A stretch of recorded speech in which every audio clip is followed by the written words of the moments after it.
আজকের ক্লাসে আমরা আমাদের বিজ্ঞান বইয়ের একাদশ অধ্যায় অর্থাৎ প্রাত্যহিক জীবনে তড়িৎ উক্ত অধ্যায় ময়মনসিংহ বোর্ড 2023 সালে সৃজনশীল প্রশ্নের সমাধান করব। আমরা দেখতে পাচ্ছি আমাদের উদ্দীপক একটি তড়িৎ বিশ্লেষণের চিত্র দিয়ে দিয়েছে। আমাদের ক নম্বর প্রশ্নতে বলছে বিওটি, এটা বলতে আসলে কি বোঝায় বা এটা কাকে বলে। তো আমরা দেখে নিই বিওটি আসলে কাকে বলে।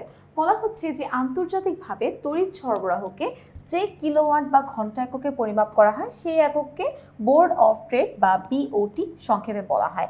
তারপরে আমাদের খ নম্বর প্রশ্নের দিকে যদি চলে যাই, আমাদের খ নম্বর প্রশ্নতে কি বলা হচ্ছে আমরা একটু দেখে নিই। খ নম্বর প্রশ্নতে বলা হচ্ছে তড়িতের সিস্টেম লসটা আসলে ব্যাখ্যা করো। সিস্টেম লস বলতে কি বুঝি, এই যে আমাদের তড়িৎ উৎপন্ন করতেছি একটা জায়গা থেকে আরেকটা জায়গায় যে পাস করতেছি, সো তখন আমাদের যতটুকু পরিমাণ তড়িৎ আসলে নষ্ট হয়, অপচয় হয়, সেটাকেই বেসিক্যালি বলা হয় সিস্টেম লস। সো বলা হচ্ছে আমাদের তড়িৎ উৎপাদন এবং সরবরাহের মধ্যবর্তী পর্যায়ে বিদ্যুতের অপচয়কেই বলা হয় সিস্টেম লস। এর কারণ হলো সরবরাহ লাইনের রোধের ফলে তড়িৎ শক্তির তাপে রূপান্তর এবং অবৈধভাবে লাইন টেনে বিদ্যুৎ ব্যবহার।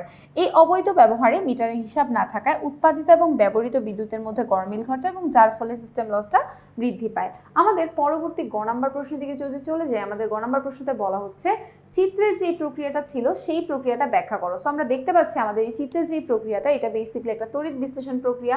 সো তড়িৎ বিশ্লেষণ প্রক্রিয়াটা আমরা ব্যাখ্যা করব। আমাদের তড়িৎ বিশ্লেষণ প্রক্রিয়াটা কিভাবে ব্যাখ্যা করবো আমরা সেটা একটু দেখে নিই। আমাদের বলা হচ্ছে উদ্দীপকের চিত্রের যে প্রক্রিয়া সেটা হলো FeSO4 দ্রবণের তড়িৎ বিশ্লেষণ।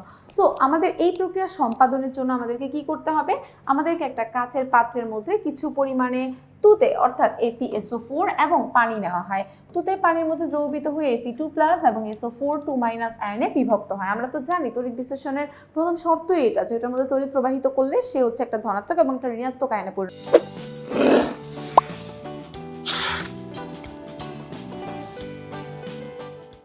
অর্থাৎ একটা অ্যানোড এবং ক্যাথোডে পরিণত হবে।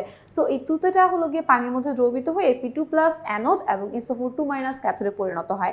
তারপরে এই দ্রবণের মধ্যে দুইটা তামার পাত ডুবিয়ে রেখে তাদের একটা তড়িৎ কোষের সঙ্গে সংযুক্ত করা হয় যাতে সেখানে বিদ্যুৎ প্রবাহিত হতে পারে।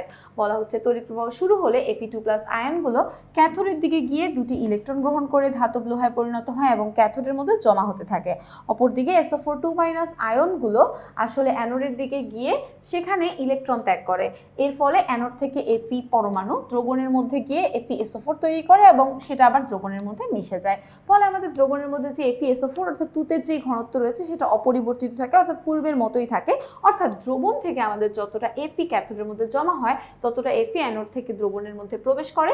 এর ফলে দেখা যায় যে অ্যানোডের ভরটা হ্রাস পায় এবং একই পরিমাণে আসলে ক্যাথোডের ভরটা বৃদ্ধি পায়, যা আসলে তড়িৎ বিশ্লেষণের মধ্যে ভারসাম্য রক্ষা করে। এবার চলে যাব আমাদের ঘ নম্বর প্রশ্নে। আমাদের ঘ নম্বর প্রশ্নে আলটিমেটলি কি বলেছে সেটা আমরা একটু দেখে নেই।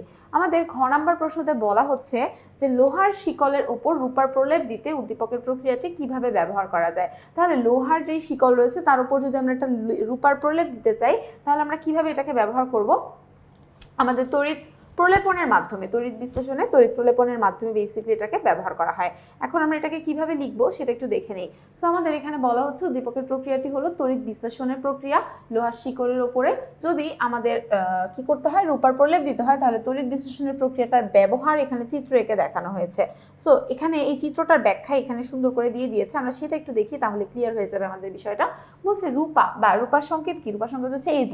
সর্বপ্রথম লোহার যে শিকল রয়েছে সেটাকে ভালোভাবে পরিষ্কার করে নিতে হবে। যেহেতু আমাদের হচ্ছে রূপা বা Ag এর তার দিয়ে তড়িৎ প্রলেপন করতে হবে, সেহেতু আমাদের তড়িৎ বিশ্লেষণটা যে পাত্রের মধ্যে সম্পন্ন করতে হবে সেই পাত্রের মধ্যে রূপা বা Ag এর একটা লবণ, যেমন AgSO4 এরকম বিভিন্ন জলীয় দ্রবণ বা রূপা বা Ag এর যে তার আছে সেগুলোকে অ্যানোড হিসেবে সংযুক্ত করে নিতে হবে। সবশেষে আমাদের AgSO4 বা অন্য যে কোনো Ag এর লবণের জলীয় দ্রবণে এদেরকে কি করতে হবে, ডুবিয়ে বিদ্যুৎ চালনা করলেই তড়িৎ বিশ্লেষণের ফলে লোহার যে শিকল রয়েছে সেটির উপরে রূপার প্রলেপ পড়ে যাবে। আশা করি তোমরা সকলেই সৃজনশীলটি ভালো মতো বুঝতে পেরেছো। তোমাদের সঙ্গে আবারও পরবর্তী একটি পর্বে দেখা হয়ে যাবে। সকলকে আল্লাহ হাফেজ।